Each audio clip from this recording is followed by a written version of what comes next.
Hello everyone, my name is Dr. Shashikiran. I'm a surgical gastroenterologist with 5 years experience in the field, and I have been working with Medfin from past 2 years.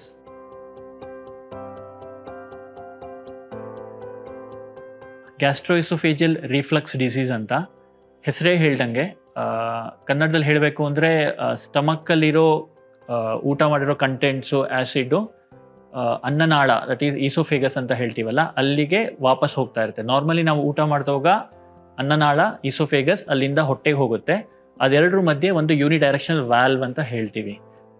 ಆ ವ್ಯಾಲ್ವು ಹೊಟ್ಟೆಗೆ ಹೋಗಾದ್ಮೇಲೆ ಮತ್ತೆ ಊಟನ ವಾಪಸ್ ಬರೋಕ್ಕೆ ಬಿಡಲ್ಲ. ಈಸೋಫೇಗಸ್ಗೆ ಅನ್ನನಾಳದಿಂದ ಹೊಟ್ಟೆಗೆ ಹೋಗ್ಬೋದು, ಹೊಟ್ಟೆಯಿಂದ ಅನ್ನನಾಳಕ್ಕೆ ಬರೋಕ್ಕೆ ಬಿಡಲ್ಲ. ಅನ್ನನಾಳದಿಂದ ಚಿಕ್ಕ ಕರಡು ಆಮೇಲೆ ದೊಡ್ಡ ಕರಡಿಗೆ ಊಟ ಹೊರಟೋಗುತ್ತೆ. ಪೇಷಂಟ್ಸ್ ವಿತ್ ಗ್ಯಾಸ್ಟ್ರೋಎಸೋಫೇಜಿಯಲ್ ರಿಫ್ಲಕ್ಸ್ ಡಿಸೀಸ್ ಏನಾಗಿರುತ್ತೆ ಅಂದರೆ ಈ ವ್ಯಾಲ್ವ್ ಫಂಕ್ಷನ್ ಹಾಳಾಗಿ ಹೋಗಿರುತ್ತೆ. ಸೊ ವ್ಯಾಲ್ವ್ ಚೆನ್ನಾಗಿ ಫಂಕ್ಷನ್ ಮಾಡ್ತಿರಲ್ಲ. ಸೊ ಊಟ ಮಾಡಿದ್ದು ಅನ್ನನಾಳ ಹೊಟ್ಟೆಗೆ ಹೋಗುತ್ತೆ, ಹೊಟ್ಟೆಯಿಂದ ಮತ್ತೆ ಅನ್ನನಾಳಕ್ಕೆ ಬರೋ ಚಾನ್ಸಸ್ ಇರುತ್ತೆ, ಯಾಕಂದರೆ ಈ ವ್ಯಾಲ್ವ್ ಚೆನ್ನಾಗಿ ಕೆಲಸ ಮಾಡ್ತಿರಲ್ಲ. ಸೊ ಇದರಲ್ಲಿ ಏನು ಪ್ರಾಬ್ಲಮ್ ಆಗುತ್ತೆ ಅಂದರೆ, ಒಂದು ನಾವು ಊಟ ಮಾಡಿದ್ದು ಹೊಟ್ಟೆಗೆ ಹೋಗಿ ವಾಪಸ್ ಬರ್ತಾ ಇದೆ, ಇನ್ನೂ ಒಂದು ಹೊಟ್ಟೆನಲ್ಲಿ ನಮಗೆಲ್ಲ ಗೊತ್ತಿರೋ ಹಾಗೆ ಆ್ಯಸಿಡ್ ಪ್ರೊಡ್ಯೂಸ್ ಆಗುತ್ತೆ ಡೈಜೆಷನ್ ಆಗೋಕ್ಕೆ. ಸೊ ಆ್ಯಸಿಡ್ನು ಈ ಮೇಲ್ಗಡೆ ಬರ್ತಾ ಇರುತ್ತೆ. ಸೊ ಹೊಟ್ಟೆಯಿಂದ ಅನ್ನನಾಳಕ್ಕೆ ಆ್ಯಸಿಡ್ ಬಂದಾಗ ಆ್ಯಸಿಡಲ್ಲಿ ಉರಿ ಆಗುತ್ತೆ.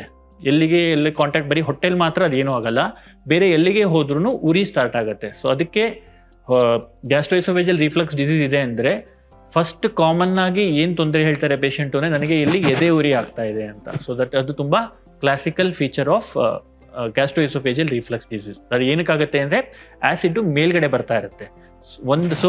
ಒಂದು ಪೇಷಂಟಿಗೆ ತುಂಬ ಎದೆ ಉರಿ ಆಗುತ್ತೆ, ಇನ್ನೂ ಒಂದು ತಿಂದಿದ್ದೆಲ್ಲ ಈಚೆ ಬರುತ್ತೆ ಸರ್ ಅಂತ ಹೇಳ್ತಾರೆ ಬಂದು ಪೇಷಂಟ್ಸು. ತುಂಬ ಸಿವಿಯರ್ ಆಗಿತ್ತು ಅಂದರೆ ಸರ್ ನಾವು ತಿಂದಿದ್ದು ಮತ್ತೆ ಬಾಯಿಗೆ ಬರ್ತಾ ಇದೆ ಅಂತ ಹೇಳ್ತಾರೆ.